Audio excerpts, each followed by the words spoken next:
we sent Manchester United legends Bryan, Robson and Denis Irwin to Malta. Welcome to Malta. Paul challenged them to a paddleboard race Should we use that one? where Denis came out on top.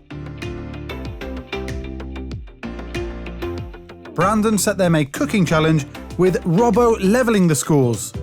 Voila. I think this is the most close to this one.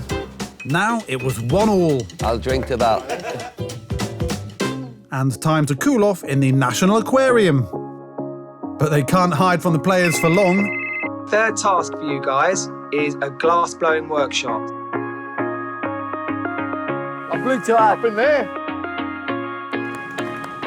Denis had one last trick up his sleeve to steal the competition.